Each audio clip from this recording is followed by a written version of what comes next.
aos quais deviam ser submetidos. Assassinados pelos tormentos, seus longos dias eram comparativamente muito mais cruéis do que se estivessem nas mãos de um carrasco para serem executados sumariamente. Montanus associou para sempre a Inquisição com os horrores das câmaras de tortura. Com o tempo, até estas histórias de repetidas crueldades começaram a esmaecer. Os propagandistas voltaram-se para histórias de sadismo ainda mais engenhoso. Um deles superava os outros em sua cruel engenhosidade.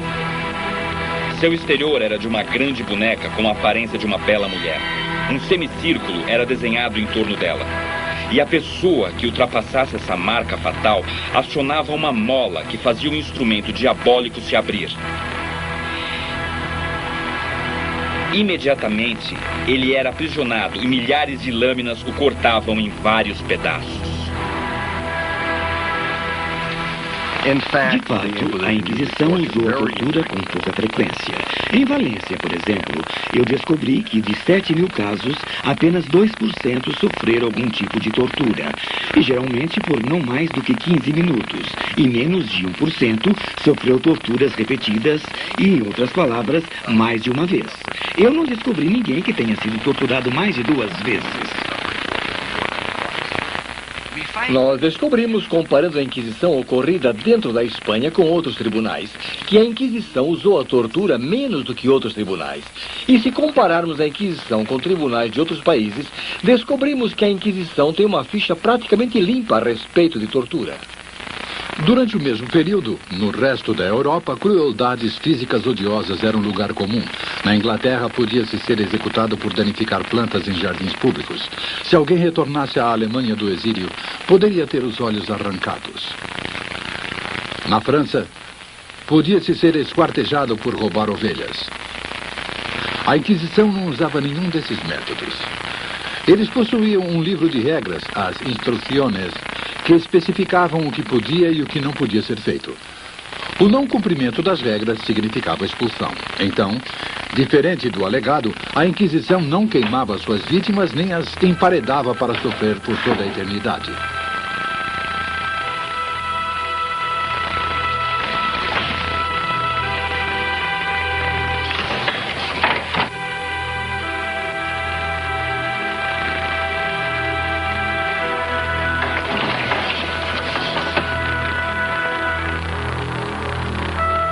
Nem esmagavam suas juntas com martelos ou as prendiam a rodas. Eles jamais usaram a Iron Maiden. Esta Iron Maiden, dentre os poucos exemplares que restaram, foi construída na Alemanha. Os inquisidores não abusavam de suas vítimas femininas, apesar de uma tradição popular rica e inquestionável sugerir que fizessem. Na verdade, as câmaras de tortura da Inquisição do mito popular jamais existiram, apesar desta imagem ter sido impressa centenas de vezes. E não foi apenas o uso da tortura. Também foram inventadas histórias sobre as terríveis condições nas quais os prisioneiros eram mantidos. Ironicamente, a Inquisição tinha provavelmente as melhores prisões da Espanha. Isso talvez possa parecer uma desculpa, mas infelizmente é verdade.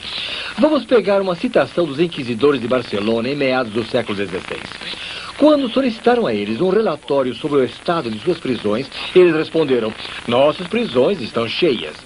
Mas então, eles reclamaram aos seus superiores em Madrid: nós não sabemos para onde mandar os prisioneiros excedentes que temos, pois as cadeias da cidade estão superlotadas.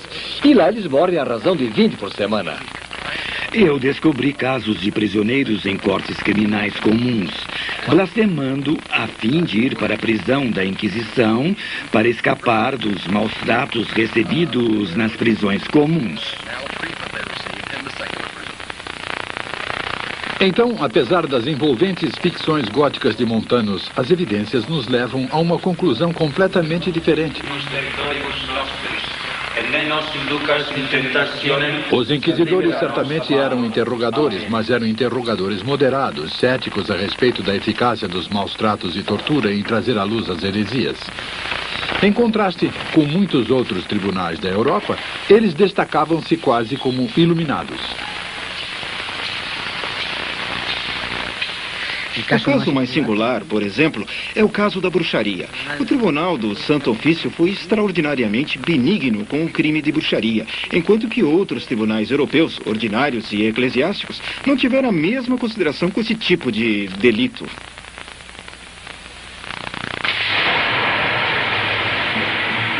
A caça às bruxas foi um frenesi que varreu a Europa durante 300 anos, entre 1450 e 1750. Com uma simples acusação de haver cometido crimes fantasiosos, como deitar-se com um demônio ou ter filhos com ele, as mulheres eram brutalmente torturadas ou queimadas na fogueira. A depravação de seus alegados crimes era citada como justificativa desta reação brutal.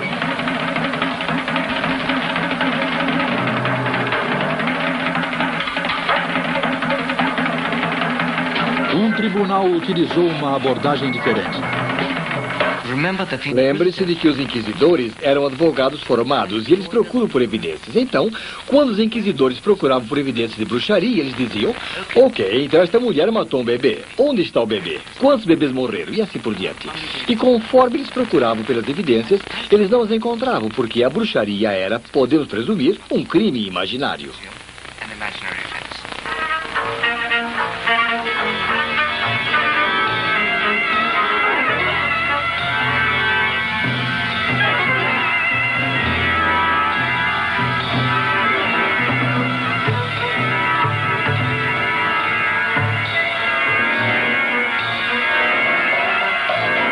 Enquanto que o resto da Europa reagia com horror, a Inquisição Espanhola declarou a bruxaria uma ilusão. Ninguém podia ser julgado, quanto mais queimado por isso. Mas foi a Inquisição Espanhola que veio a simbolizar a implacável perseguição à heresia. Por quê? Porque em 1560, a Espanha era mais do que uma simples potência, era uma superpotência. E seu símbolo apropriado, o novo Palácio Real, uma fortaleza do século XVI construída nas colinas próximas de Madrid, El Escorial. Esta imensa estrutura, constituída por quilômetros de corredores de mármore, foi construída pelo filho e sucessor de Carlos V, Felipe II. Sob sua regência, a Espanha completou sua ascensão em menos de um século, do isolamento e obscuridade à dominação da Europa.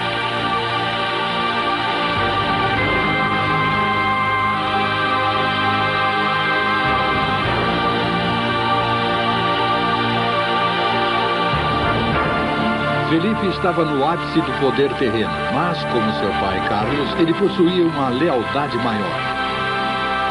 Antes de sofrer o mais leve agravo à religião a serviço de Deus, eu abriria mão de todas as minhas propriedades e de uma centena de vidas, se as tivesse, porque eu não quero e nem desejo ser o regente de hereges.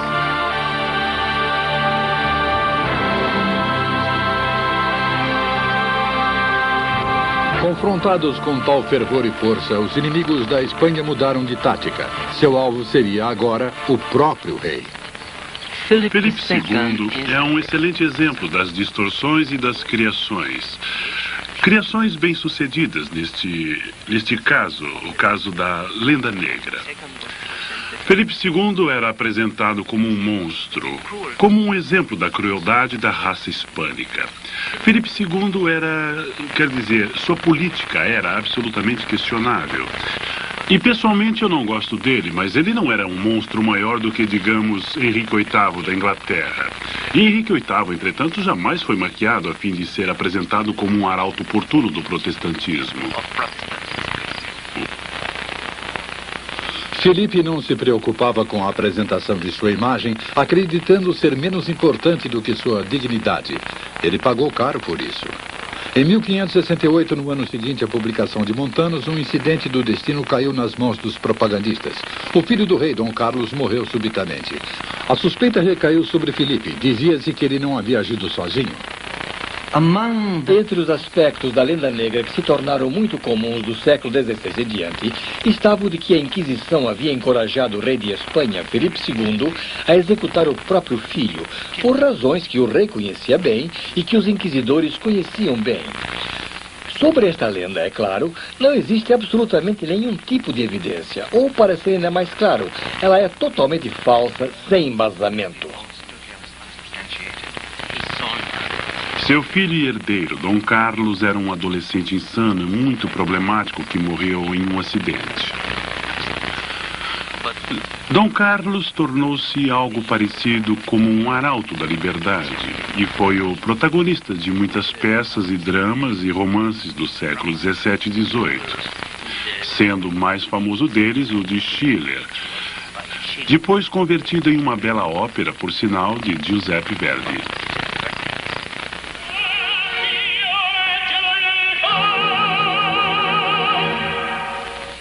Na ópera de Verdi, Dom Carlos declara perante Deus sua fidelidade a Flandres, uma província dos Habsburgos regida por seu pai, o rei, mas com fortes simpatias protestantes e na época lutando pela independência.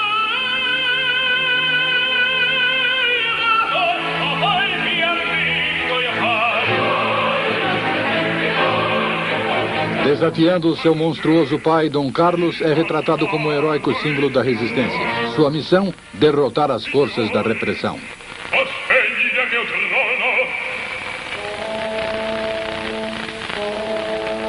O próximo ato abre com um rei sob a agonia da dúvida. Sozinho em seus aposentos à noite, ele pondera sobre como castigar o filho rebelde. Sua consciência cristã o impede de tomar a atitude mais drástica de todas, até que um visitante o convence do contrário.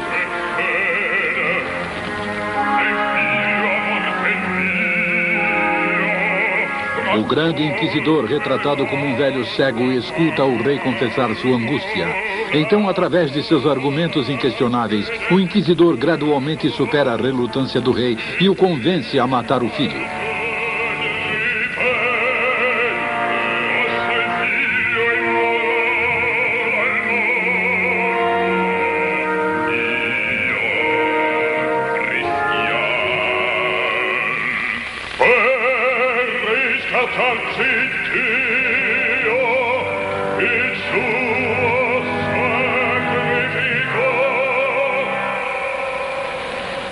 A ópera é ficção do começo ao fim, e a distorção mais clara refere-se a uma inquisição que faz o que bem entende, aqui nos aposentos particulares de Felipe, no Escorial.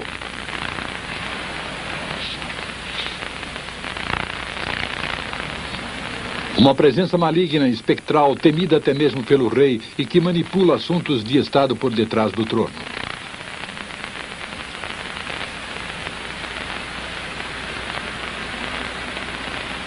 A morte de Dom Carlos foi um presente divino para os criadores de mitos.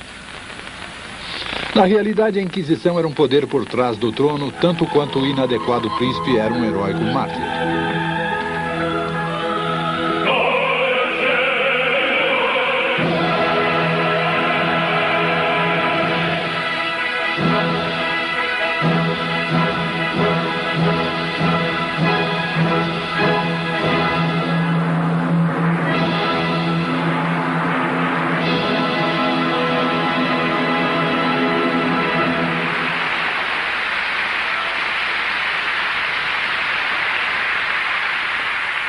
Não que a Inquisição não tivesse influência.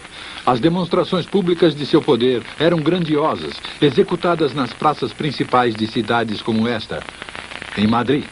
Estas cerimônias em que os hereges eram sentenciados ficaram conhecidas como autos de fé.